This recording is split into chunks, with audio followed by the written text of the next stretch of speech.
네, 안녕하세요. 금바이군입니다. 3월 11일 주요 테마 한번 같이 살펴보도록 하겠습니다.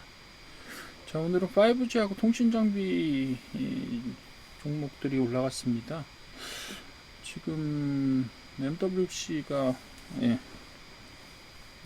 저기 개막 중이라서 개장 중이라서 지금 거기에서 통신 관련된 이야기들이 굉장히 많이 나오고 있어요. 퀄컴 이야기도 나오고 있고 엔비디아 주도의 어떤 이야기들도 나오고 있습니다. 퀄컴 관련해서는 6G 네트워크 29년까지 어느 정도 상용화하는 저기를 플랜을 보여주겠다라고 이야기를 했고, 그다음 두 번째로는 AI 란이라고 하는 거. 란은 뭐 별거 아니에요. 그냥 기지국입니다. 기지국. 뭐 저렇게 써놓으니까 되게 어려워 보이는데 그냥 기지국에 여러분들 그 핸드폰 접속하는 기지국들 있잖아요. 그거 보고 란이라고 불러요. 라디오 액세스 네트워크라고 부르는데 요거에다가 AI를 심겠다라는 이야기입니다. 한마디로.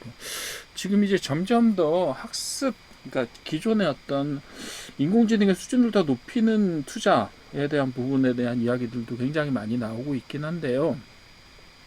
그렇죠. 아무래도 데이터 센터를 지어서 거기에서 계속해서 성능을 높여가는 작업들은 아무래도 3사 아니면 4사로 지금 통칭이 되는데, 4사, 4개 정도? 5개 정도 꼽을 수 있겠네요. 지금 선두로 나아가고 있는 업체들 미국 중심입니다. 중국은 뭐 사실 중국도 더 있는데 딥스기나 아니면 뭐 화웨이도 있고 그 다음에 알리바바도 있고 여러 가지 있고 걔네들도 굉장히 높은 수준의 거의 미국하고 동일한 수준의 시스템들을 만들어내고 있고, 그리고 매일매일 사실 한 달 한 달이 그 경쟁사들 별로 한 달 한 달이 다를 정도로 계속해서 성능 경쟁이 되게 치열합니다.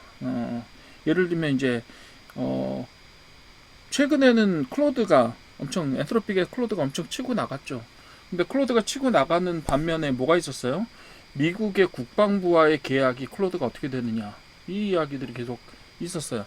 그죠? 기억나시죠? 네.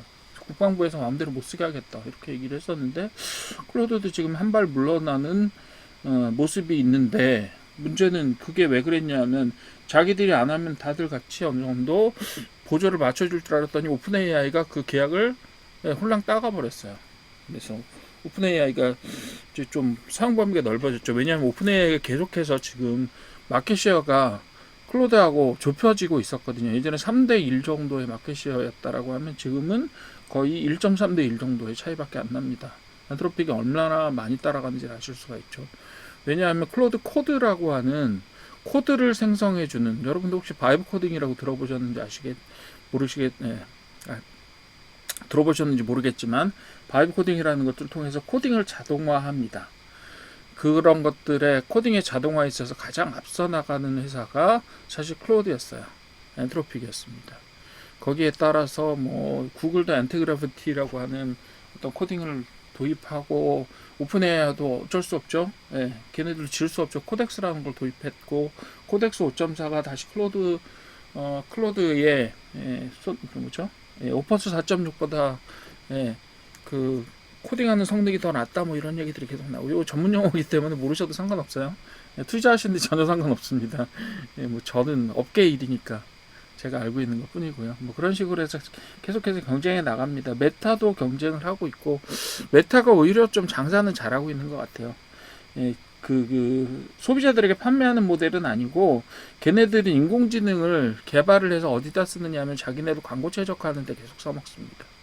돈도 많이 투자하고 있고요.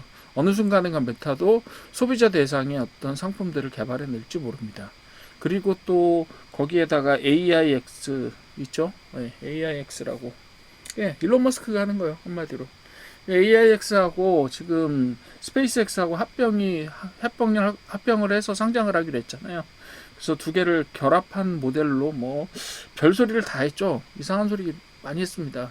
일론 머스크가 되도 않는 소리를 하면서 어쨌든 간에 상장은 해야 되겠고 돈은 마련해야 되겠고 이런 거고, 그리고 자기들도 밀릴 수가 없잖아요. 사실 우주 기술에 있어서는 뭐 어느 정도 안정을 찾아가고 있다라고는 하지만, 그렇다고 해도 인공지능 기술에서 밀리는 건 아마 저기 일론 머스크의 자존심이 허락하지 않을 겁니다. 그렇기 때문에 자기들도 돈 마련을 해야 되는 상황이라서 지금 스페이스X를 상장을 시켜야 되는데 뭐 1조 7천억 달러 정도 이야기가 나오고 있습니다. 그건 조금 이따 다시 말씀드릴게요.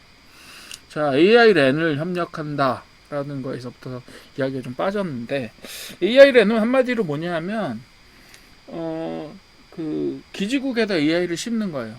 AI를 심어서 어떻게 하느냐면 자체적으로 AI를 활용한, 인공지능을 활용한 기지국의 효율화 서비스를 제공하겠다라고 하는 겁니다. 그러니까 AI를 심어서 기지국의 어떤 부하 조절이라든가 이런 것들을, 그리고 거기에 대한 통신 통계라든가 이런 것들에 대한 AI 서비스들을 제공할 수 있겠다라는 부분들이 되는 거예요.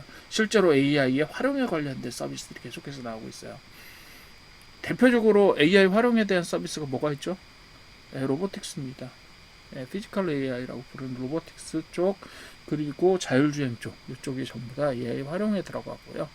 그리고 지금 AI 활용해서 지금 제일 눈에 띄는 데가 어디였어요? 전쟁에서 쓰였잖아요. 전쟁에서. 엔트로픽의 그 클로드가 뭐예요? 저기를 타고 쓰였습니다. 이제 팔란티어의 팔란티어가 그 모델을 가지고 전쟁을 조종하는데 썼단 말이에요. 그런 형태로 AI를 앞으로 어떻게 활용할 것인가 쪽에 저기가 맞춰지면서, 중심이 맞춰지면서 그 중에 하나가 바로 통신망 쪽에 AI를 최적화하는데 어떻게 사용할 것인가에 대한 이야기들이 이번에 나오면서, 모바일 월드컵 MWC에서 그 얘기가 나오면서 뭐가 됐어요? 그러면서 이제 6세대가 통신 장비들이 이제 이전에 그냥 단순한 기지 중계국의 역할이 아니라 AI가 결합된 형태의 기지국이 될 것 같다라고 해서 뭐 컨소시엄도 만들고 뭐 이런저런 일들을 하고 있어요. 그렇기 때문에 그런 것들이 부각되면서 통신 장비와 5G, 앞으로 나아가서 6G 장비를 생산할 업체들이 오르고 있다. 근데 뭐 여기에는 마찬가지로 이것도 시간 좀 걸리는 일인데다가요, 기술적으로 지금 밀리고 있는 업체들도 통신 장비 쪽에 들어가는 업체들이 지금 다 올랐잖아요. 기대 때문에. 그런 부분들은 조금 가리셔야 돼요. 통신 장비 중에도요, 어느 정도 수익을 올리고 있는 회사들도 있어요. 그렇지만 별로인 회사들도 많습니다. 통신 장비 옛날에 들어왔던 회사들 중에 형편없는 회사들도 많아요.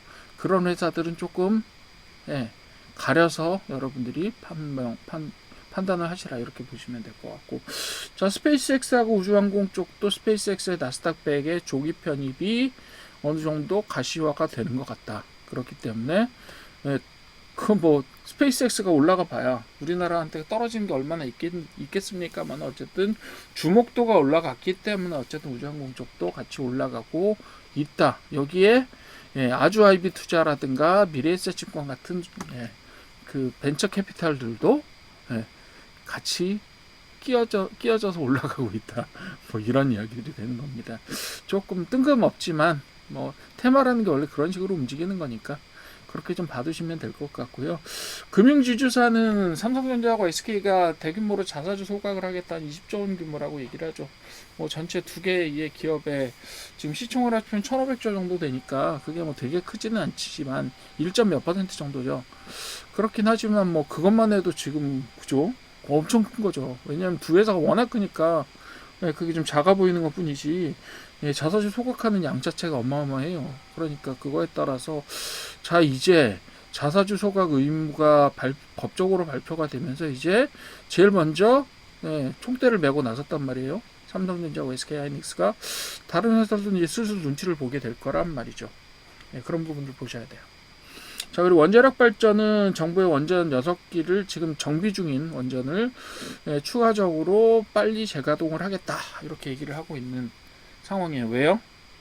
이건 다 에너지 자급과 관련된 문제가 됩니다. 지금 이번에 우리나라 경제, 뭐 특히 주가가, 경제는 뭐 그렇다 쳐요. 경제는 제가 볼 때는 타격을 받아도 어마어마하게 타격을 받지는 않아요. 그냥 저 주유소 아저씨들이 저기랑 해가지고 정유사랑 짬짬이 해가지고, 어차피 지금 주유소하고 정유사들 지금 거의 다 사양산업길로 들어가고 있거든요.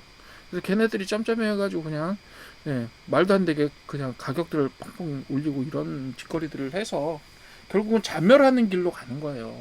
그런 식으로 할수록. 근데 그걸 생각을 못 한단 말이죠. 마지막으로 뭐 불꽃을 터뜨리는 건지 모르겠지만 어쨌든 그렇게 되다 보니까 어떻게 됐어요? 네, 우리나라 이제 신재생 에너지 쪽하고 원자력 쪽 더 강화해야 되겠다. 왜요? 중국 봐라. 네, 별로 흔들리지 않는다. 그겁니다.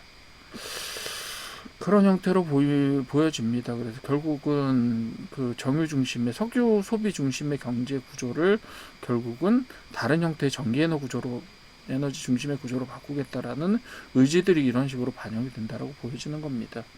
그래서 에너지가 이거는 그냥 추가 재가동이 그냥 선언적인 의미가 아니라 이번에 중동 사태와 관련돼서 어떤 실질적인 의미를 가지고 있다라고 보시는 게 맞겠습니다. 그래서 자, 보성 파워텍 뭐 이런 네, 기타 등등의 원자력 발전 관련된 것들 올랐습니다. 우리 기술 계속 오르고 있죠.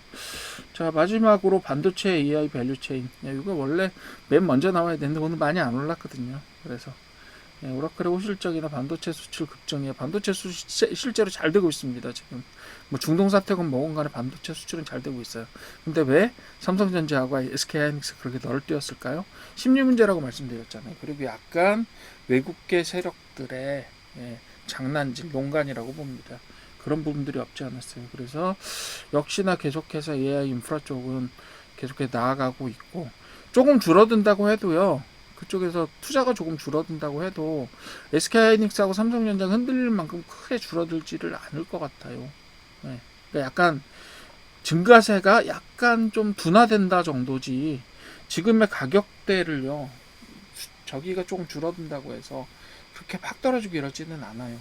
근데 문제는 나중에 진짜로 메모리가 어느 정도 흔해져서 가격이 떨어지는 시점. 디램도 그런 과정을 겪었잖아요.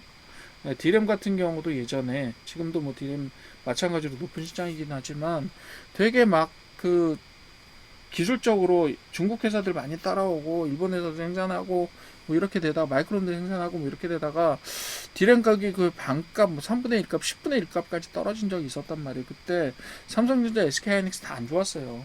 그러니까 그런 시기가 또 올 수도 있다고요. 왜냐? 네, 순환이거든요. 네, 순환이기 때문에 그런 시기가 또 올 수 있단 말이에요. 그랬을 때 네, 지금처럼 에너지 구조가 막 화력에 집중되어 있고 이렇게 되면 그냥 엎어지는 겁니다. 그러니까 어떻게 해야 돼요? 네, 신재생 에너지 쪽에 좀 초점을 맞추셔야 돼요. 지금 네, 뭐 제가 어떤 식으로든지 뭐 어떤 정파적인 이야기를 하려고 하는 건 아니고요. 어쨌든 지금 생각과는 달리 SK하이닉스 지금 삼성전자 지금은 되게 잘 나가고 10년, 15년 주기의 투자를 지금 하고 있지만 사실상 이게 10년, 15년 주기의 투자가 언제든지 수익을 가져온다라고 볼 수는 없어요. 근데 디램이 많아지고 싸지게 되면 그때부터 뭐 들어가는지 아세요? 유럽이나 이런 데서는 뭐 들어갈까요? 아리백 준수하라고 할 거예요. 그때 이제 큰 코 다칩니다. 그러니까 그런 것들을 조금 조심하는 생각들을 가져야 될 거예요. 그러니까 삼성전자 반도체 언제까지나 영구적으로 되게 잘 나가지는 않을 수 있습니다. 부침을 겪어요. 어쨌든 간에. 그런 부분들도 늘 생각을 하시고 지금 뭐 잘 가고 있으니까요. 지금 좀 잘 갔으면 좋겠어요. 저도. 자, 3월 11일은 이런 식으로 갈 거고 내일은 이제 통신장비주 요거 뉴스가 얼마나 갈 거냐. 그리고 또 금융지주사 쪽도 계속해서 이게 테마가 어느 정도 유지가 될 거냐라는 부분들이 있을 수가 있고 반도체도 마찬가지죠. 반도체도 계속해서 지금 이런 빅사이클의 테마가 계속해서 좀 부각이 되어주느냐 안 주느냐에 따라서 심리적인 영향들을 상당히 많이 받게 될 겁니다. 그러나 역시 지금도 제일 큰 영향력을 가지고 있는 것은 중동발의 전쟁 뉴스가 될 것 같습니다. 어떻게 될지 모르겠어요. 솔직히 지금 미국이 그렇게까지 물론 결국은 이길 겁니다만 미국이 노리는 거하고 이란이 노리는 게 지금 방법 자체가 다르단 말이에요. 이란은 기뢰 설치하고 호르무즈 해협을 봉쇄시켜서 세계 경제를 경색시키는 아주 고약한 방법으로 이 새끼들도 나쁜 새끼들이죠 한마디로. 먼저 공격한 놈도 먼저 때린 놈도 때린 놈이지만 이란이 좀 고약한 짓을 하고 있는 것 같아요. 뭐 고약한 짓을 많이 했죠. 그동안 자기 국민들을 3, 4만 명 정도는 좋게 죽였다라고 얘기를 하는데 그걸 3, 4만 명을 죽인 놈들이 또 학교 폭격당해서 아이들 죽은 것, 뭐 그거 물론 안타까운 일이지만 그걸 뭐 세상 무너지는 저것처럼 얘기를 해요. 자국민들을 쉽게 죽이는 놈들이. 이게 참 딜레마라고 생각합니다. 그렇긴 한데 어쨌든 간에 그 전쟁 소식이 계속해서 영향을 줄 거예요. 뭐 지금 등락을 거듭하고 있는 유가도 있고, 유가는 근데 며칠 새는 조금 안정된 것 같기는 해요. 두바이유를 제외하고는.